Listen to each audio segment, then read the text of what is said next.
Back వెళ్తే చరిత్రకు సంబంధించి మనకు తెలిసిందిగా ఉండాలి. లేకపోతే మరి పురాణాల్లోకి త్రేతాయుగంలోకి వెళ్ళడం కాదు, మహాభారతంలోకి. అది నాకు మైండ్లో రాలేదు. నాకు మొట్టమొదట మైండ్లో వచ్చింది ఏంటంటే ఇండియన్ ఇండిపెండెన్స్ డే రోజు వెళ్ళాలని. గాంధీ గారు అదే అది జెండా ఎగరేయడం, అంతకుముందు గాంధీ గారిని షూట్ చేయడం అక్కడ. కానీ అది ఇన్సిడెంట్ చేస్తాం, ఒక డాక్యుమెంటరీలాగా అక్కడికి వెళ్ళి ఉంటాడు. ఇందులో ఏమి ఇన్వాల్వ్ అవుతాడు హీరో? కథలో ఇన్వాల్వ్ కాడు వాటిల్లో, ఎక్కడికి వెళ్ళినా. అలా చూస్తే నాకు రెండు చరిత్రకు సంబంధించిన ఘట్టాలు దొరికాయి ఎంటర్టైనింగ్గా. ఒకటి రాయలవారు భువన విజయం, రెండవది అక్బర్. అక్బర్ కాలంలో బీర్బల్, తాన్సేన్, అనార్కలి, సలీం వీళ్ళందరూ ఉన్నారు. కృష్ణదేవరాయల కాలంలో తిమ్మరుసు, తెనాలి రామకృష్ణుడు, అష్టదిగ్గజాలు, వీటి కథలు మనకు ఫోక్లోర్స్ అవన్నీ ఉన్నాయి. కాకపోతే ఆ అక్బరు బీర్బలు అవి ఆల్రెడీ చేశారు వాళ్ళు, నాకు అంత నచ్చలే. ఇందులో కనుక అయితే తెనాలి రామకృష్ణ ఉన్నాడు, అవి బ్యాక్ వెళ్ళి అవన్నీ చేయొచ్చు అనేటువంటి ఒక ఐడియా వచ్చింది.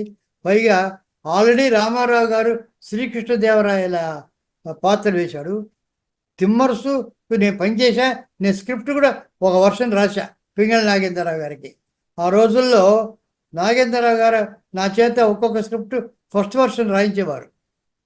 సో తిమ్మరుసు స్క్రిప్ట్లో నేను బాగా ఇన్వాల్వ్ అయ్యాను. కృష్ణదేవరాయల పాత్ర నాకు చాలా ఇష్టం, అది ఎన్నుకున్నాం, అది చేశాం. సో అది ఎవరు వెయ్యాలి అనుకున్నప్పుడు అప్పుడు ఒకే ఒక వ్యక్తి అలాగ రాణించాలంటే ఆ రోజు రామారావు గారు వేసిన పాత్ర మళ్ళీ ఈ రోజుకి బాలకృష్ణ గారు వేస్తేనే సరే అని చెప్పి వారిని సంప్రదించడం, అక్కడి నుంచి ఆయనకి చెప్పడం, చెప్పిన మరుక్షణం బ్రహ్మాండమైన ఫీల్ అయ్యారు. ఇమ్మీడియట్గా సూపర్ బోల్ చేసేద్దాం. ఆయనే కొన్ని కిరీటం ఎలా ఉండాలి, అది ఎలా ఉండాలి, ఈ రకంగా ఉండాలి, నాన్నగారు ఎలా చేశారు, ఇవన్నీ టకటకటక ఆయన దగ్గర నుంచి వెంటనే ఒక ప్రవాహంలాగా ఒక స్పాంటేనియస్ వచ్చింది. మనం ఎలా చేయాలని డిగ్నిఫైడ్గా ఆయన చెప్పి ఆయన ఇన్వాల్వ్ అయిపోయాడు. అప్పటి స్కెచెస్ గిచ్చెస్ ఎట్లా ఉండాలి అని చాలా మాట్లాడాడు. కానీ దీంతో పాటు భవిష్యత్తు నాకు చాలా ఇంపార్టెంట్. కృష్ణదేవరాయల పాత్ర అందరికీ తెలిసిందే, ఆ కథ అందరికీ తెలిసిందే. భవిష్యత్తులో కంటే ఏ రకంగా ఉంటుంది అనేది అది పూర్తి ఊహ ఆలోచన. అప్పుడు అమెరికన్ లైబ్రరీకి వెళ్ళా. అక్కడ ఫ్యూచరాలజీ అని ఒక కంప్లీట్ సెక్షన్ ఉంది.